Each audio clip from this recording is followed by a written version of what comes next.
درود بر شما. برنامه خبری تحلیلی پیام نیوز است. در استودیو با شما شوکتی محمد. حالا توجه کنید به سرخط خبرها. هشدار وزیر خارجه ایران از عملیات داعش در تاجیکستان و ازبکستان و واکنش کارشناسان تاجیک به این هشدار. اتحاد اروپا از حکومت تاجیکستان خواست به حق مردم از جمله حقوق آزادی بیان احترام گذارد. دهه در ولایت ختلان در تاریخش برق را ندیده است. سامانه ایندیا تودی تیوی نوشت که در مصاحبه با این سامانه جواد ظریف وزیر امور خارجه ایران از عملیات داعش در قلمرو تاجیکستان و ازبکستان هشدار داده است. ظریفی گفته است نباید به امید بود که امریکا در افغانستان صلح می آفرد. ما باید به همدیگر کمک کنیم. این گزارش ها تحولات بسیار جدی اند. ما به طور روزمره با دوستان هندی خود در رابطه با جابجایی گروه تندروی دولت اسلامی و تهدید ناشی از این اقدامات هستیم. ما همچنین با پاکستان، روسیه و چین در تماس هستیم. این موضوعی است که می تواند همه ما را متحد کند. امریکا به نجات ما نخواهد رسید. ما باید به یکدیگر کمک کنیم. بعد این گفته‌های وزیر امور خارجه ایران چند سوال‌ها و ناروشنی‌های پیدا می‌شوند. ببینید، طبر سامانه ایندیا تودی نوشته است این مصاحبه با جواد ظریف وزیر امور خارجه ایران بعد در سوریه کشته شدن ابوبکر بغدادی سرکرده گروه جنگجوی دولت اسلامی صورت گرفته است. ابوبکر بغدادی 27 اکتبر در پی یک عملیات ایالات متحده آمریکا در سوریه کشته شده بود. اما این است که هندی ها این خبر را قریب 20 روز پس نشر کردند. این در حالی است که شب 6 نوامبر حمله به دیدبانگاه مرزی اشقاباد در تاجیکستان نزدیکی مرز ازبکستان صورت گرفت که به اطلاع مقامات تاجیکستان از جانب جنگیان گروه وحشت افکن دولت اسلامی عملی شده است. گروه جنگجوی دولت اسلامی با انتشار بیانیه در سامانه اعماق مسئولیت حمله و کشتن 10 تن از نظامیان تاجیک را به عهده گرفت. آیا این مصاحبه و هشدار ظریفی به عملیات اشقابات ربط داشته می تواند؟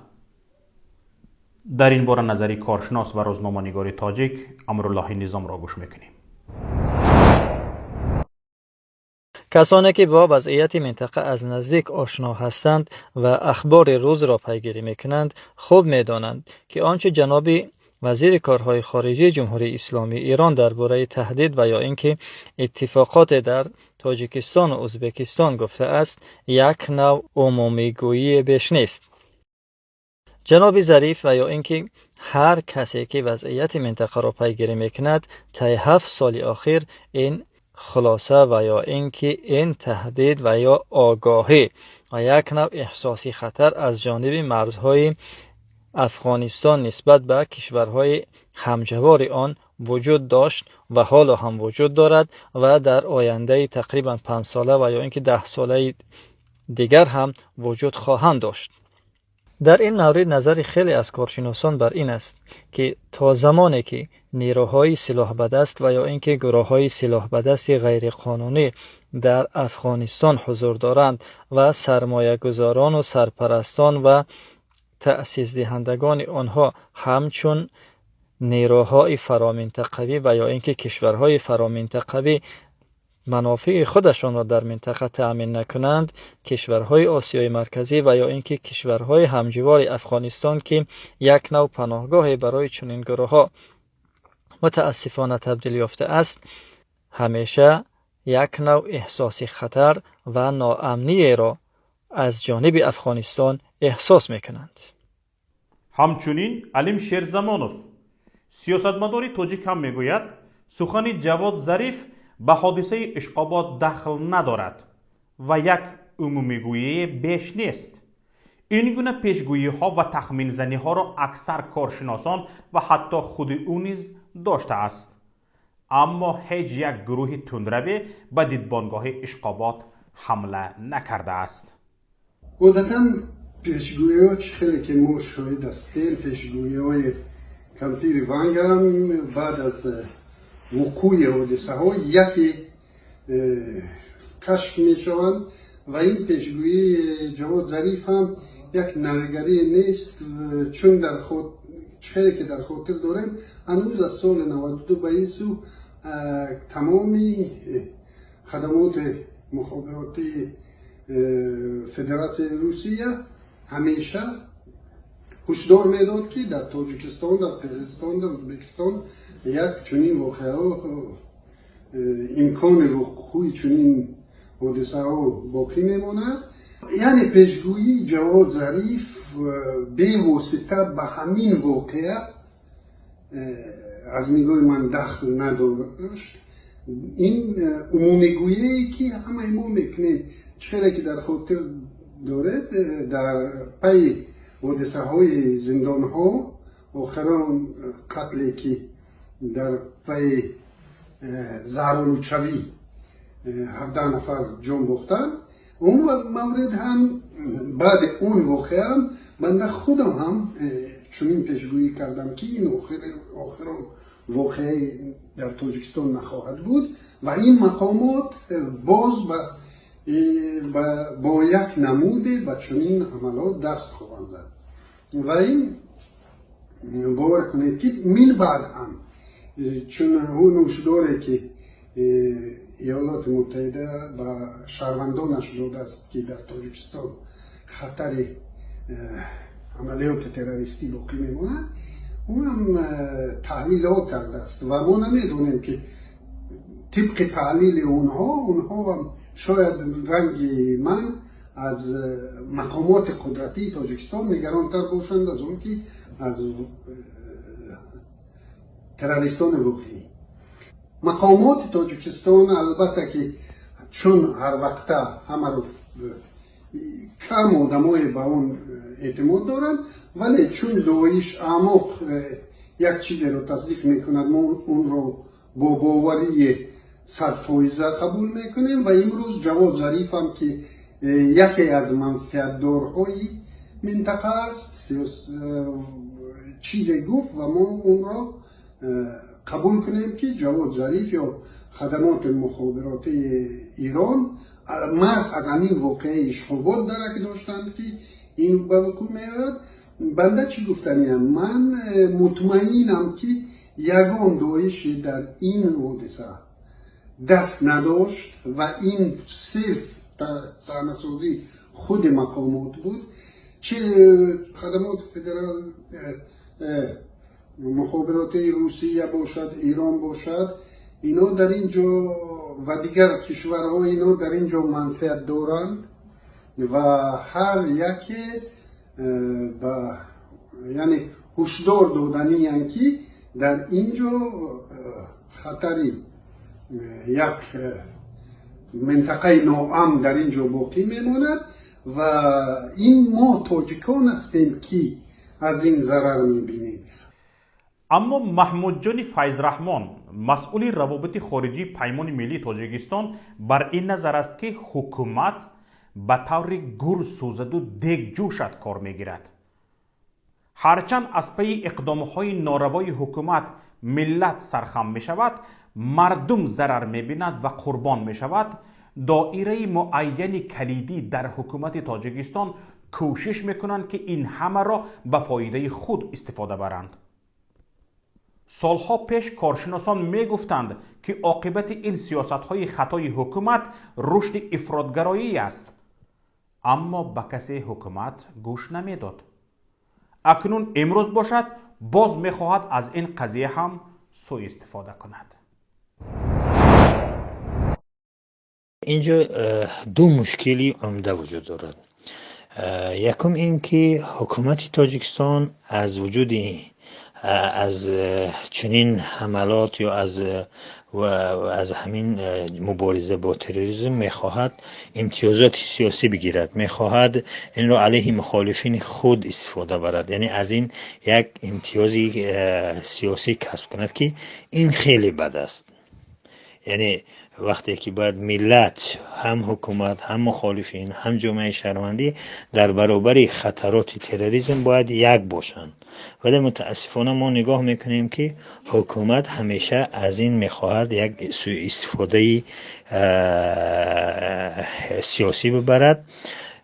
دویم مسئله این است که حکومت با این کارش مصداقیت خود را که در تاجیکستان خیلی پیش از دست داده بود، مصداقیت خود را در سطح بین المللی هم از دست داد. وقتی که حادثه همین اشغابات شد، بار اول بود که در یعنی یک خبری رسمی دولت تاجیکستان رو به این حد در سطح بین المللی زیر سوال میبرند.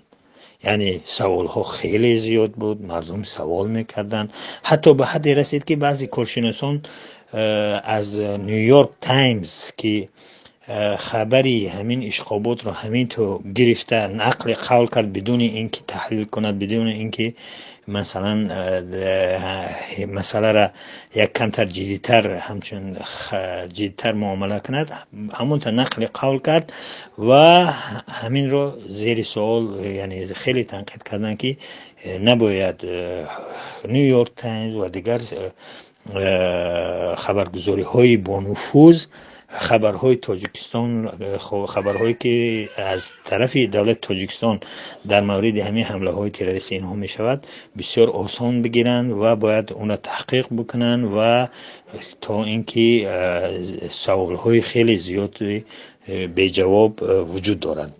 برای همین خیلی این متاسفانه بد است که خبری رسمی یک کشور تا این حد زیر سوال می رود و ما دیدیم که واقعا هم همین مسئله اشغابات مصداقیتی خبرهای دولت تاجیکستان را زیر سوال برد و سوالها خیلی زیادند و تا کنون سوال میپرسند و چرا این است. معاون رئیس ائتلاف مخالفین پیمان ملی تاجیکستان علیم شیرزمانوف میگوید نباید به این گونه پیشگویی ها داده شد و آنها را جدی گرفت. این گونه پیشگویی ها را چندین کارشناسان گفته بودند و ما هم حکومت را آگاه کرده بودیم، اما نباید وقت تهدید به امنیت ملی است، نباید منفعت گروهی و حزبی و یک دایره تنگ منصبداران و حکومتداران از منفعت ملی بالا گرفته شود. باید آینده ملت را اندیشید.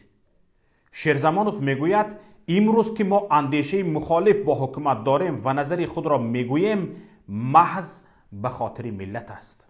اگر ما هم پیمان ملی تاجیکستان و دیگر گروه های مخالفین هم اگر از منفعت گروهی کار گیرن، ما هم منفعت دار هستیم. گفتن که اینا داعش بودند، چون ما هشدار داده بودیم هنوز از سال 2015 به این سو که با از صحنه سیاست دور کردن نیروهای سیاسی، نیروهای اپوزیسیونی سیاسی، جای آنها را چنین یک افراطیان دیگران خواهند گرفت و ما هم میتوانیم امروز بیاییم و گوییم که ما به شما گفتیم این نتیجه همون، لیکن برای یک روزه منفعت گروهی، منفعت شخصی که امروز در تاجیکستان در این واقع منفعت گروهی هم نیست، منفعت یک شخص است و به خاطر منفعت گروهی و شخصی ملت رو با چنین خطر دوامدار مواجه کردن، به فکر من خیلی اگر ما نمایندگان ملت تاجیک از سیاه‌کنی این ملت پیشگیری نکنه، نه جواد ظریف این به جای ما میکند و نه پوتین و نه دیگرش، و امروز به خاطر محض همین باورکنانی دنیا است بر تروریست بودن تاجیکان که در شهرهای روسیه از طرف مقامات مخصوص آن 2 فرزند یک مادر کشته میشوند. در ناحیه دلغره از طرف خود مقامات ما 2 فرزند کودک یک مادر کشته میشوند و این باز در این واقعه یگان بار هنوز در تاریخ وجودش داعش در عملیات از خانم ها استفاده نبرده است که بار اول در تاجیکستان چگونه داعشی های تاجیک برآمدند که آنها مادرها خواهرای خود یا زنهای خود قطعی به یک عملیات دست میزنند. یعنی این باز میگویم جواد ظریف باشد، خب احمق باشد، کدام احمق دیگری باشد که دلیل بیارد که این عمل داعش بود، این ما تاجیکا وظیفه داریم که این رو رد کنیم و این واقعا هم یگان داعشی در این دست نداشت. این خود مقامات قدرتی تاجیکستان هستند که از ما داعش رو دیگر می‌سازند. یادآور می‌شویم که مقامات مرزبانی تاجیکستان با نشر اطلاعیه رسمی خبر داده بودند که شب 6 نوامبر یک گروه 20 نفری نقابدار به دیدبانگاه اشقاباد تاجیکستان در مرز به ازبکستان حمله کردند که به گفته مقامات 15 حملگر کشته شده، 5 نفرشان بازداشت گردیدند. تعداد نظامیان کشته شده 1 نفر پلیس و 1 نفر سرحدبان گفته میشد. بعدتر رادیوی آزادی با تکیه به منابعش تعداد نظامیان کشته شده را 6 نفر گفته و نام آنها را نشر کرد.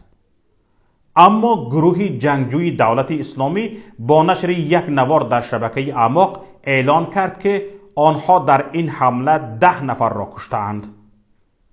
گفتنی است به این فرضیه که گویا گروه جنگجوی دولت اسلامی به دیدبانگاه هجوم کرده باشد. اکثر کارشناسان مسائل امنیتی و کاردیدگان ساحه حربی باور نکردند. در شهر دوشنبه پایتخت تاجیکستان نمایندگان اتحادیه اروپا ضمن یک مکالمه از دولت تاجیکستان خواستند که به حقوق مردم از جمله حقوق آزادی بیان احترام بگذارد. مکالمه درباره حقوق انسان در بین دو طرف امروز 15 نوامبر صورت گرفته است. حکومت تاجیکستان باید دسترسی به اطلاع برای تمام خبرنگاران را آسان کند و دسترسی آزاد به اینترنت، وبسایت های خبری، شبکه های اجتماعی را برای تمام شهروندان فراهم سازد، چون هر دو ستون حقوق انسان و رشد اقتصادی هستند. در مکالمه نمایندگان اتحاد اروپا اظهار نگرانی کردند که فضا برای مراعات حقوق انسان در تاجیکستان تنگتر می شود. حکومت رقیبان سیاسیش را زندانی می کند. اعضای خانواده آنها و وکیلان دفاعشان را آزار می دهد. اما اینجا باید ذکر کرد که این گونه مکالمه های پروتکلی و نشر بیانیه ها نه تنها از جانب اتحادیه اروپا بلکه از جانب دیگر سازمان های با نفوذ جهانی مثل سازمان امنیت و همکاری اروپا و حتی سازمان ملل متحد هم شده است. اخیراً قریب 1 سال پیش سازمان ملل متحد بعد سنجش 2 ساله از تاجیکستان 6 ماه مهلت داده خواسته بود که بدون قید و شرط زندانیان سیاسی محمد علی حید و بزرگمهر یاروف را آزاد کند. حالا 1 سال می شود. همانا این نفران در زندانند. اکنون این توصیه ها تا کجا به گوش مقامات تاجیکستان می درآید گذشت وقت معین می کند. باید قید نمود که در این مکالمه حقوق انسان بین اتحادیه اروپا و تاجیکستان دایر به اکریدیتاسیون و یا اجازه کار گرفتن 7 خبرنگار رادیوی آزادی هم صحبت شده است.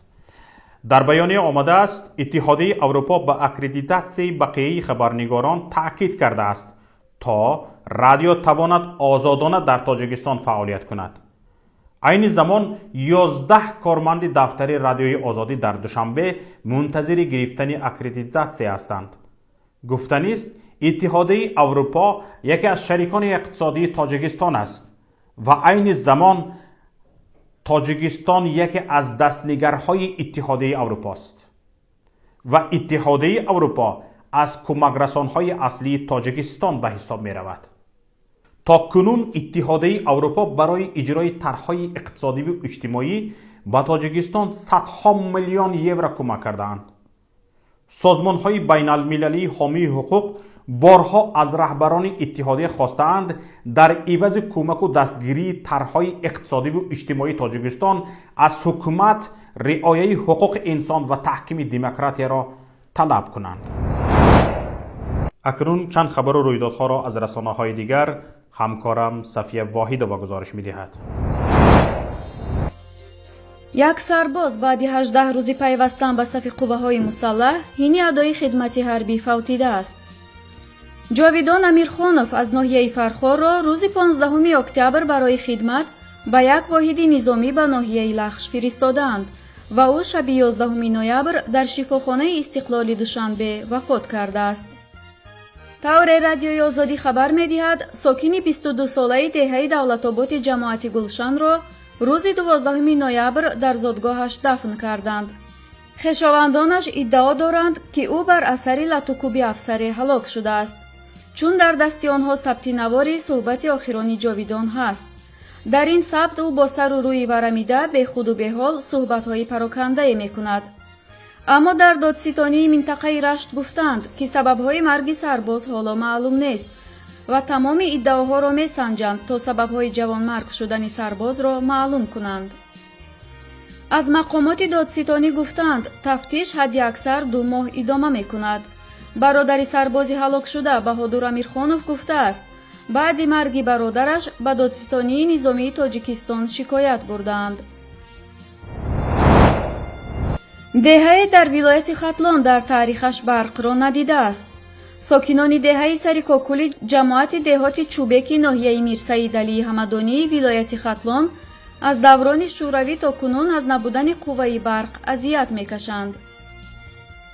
در ناحیه میرسید علی حمدانی ولایت ختلان 30 خواجگی از دوران شوروی تا کنون از استفاده قوه برق محروم میباشند.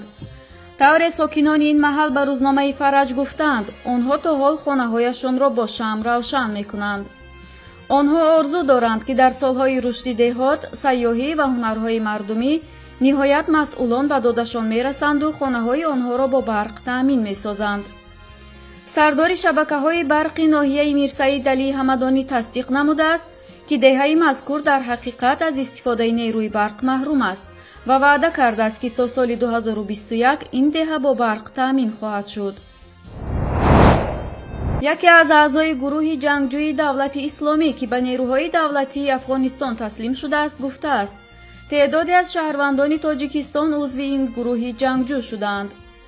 طور شبکه تلویزیونی طلوع خبر می‌دهد به تازگی 300 نفر از نیروهای گروه جنگجوی دولت اسلامی در استان ننگرهار به نیروهای دولتی افغانستان تسلیم شدند که بخشی از آنها خارجی بودند.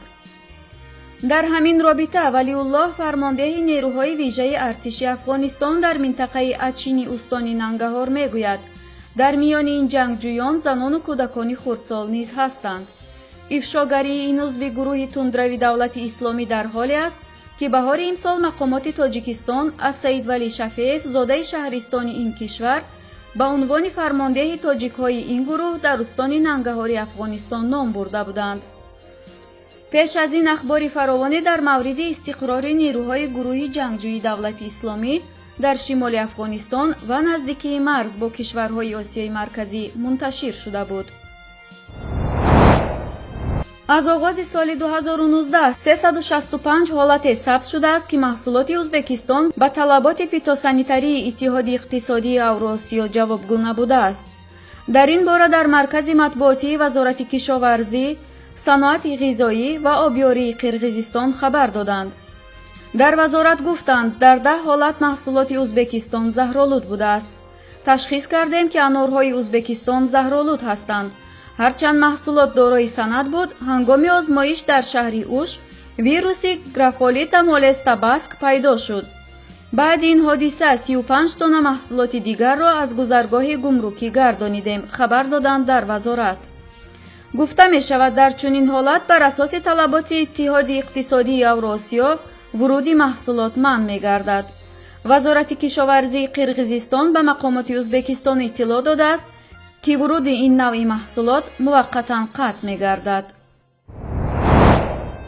اینجا نهایت برنامه امروزی ماست. برنامه‌های دیگر ما را در شبکه‌های اجتماعی و پایگاه پیام نقطه نت پیگیری کنید.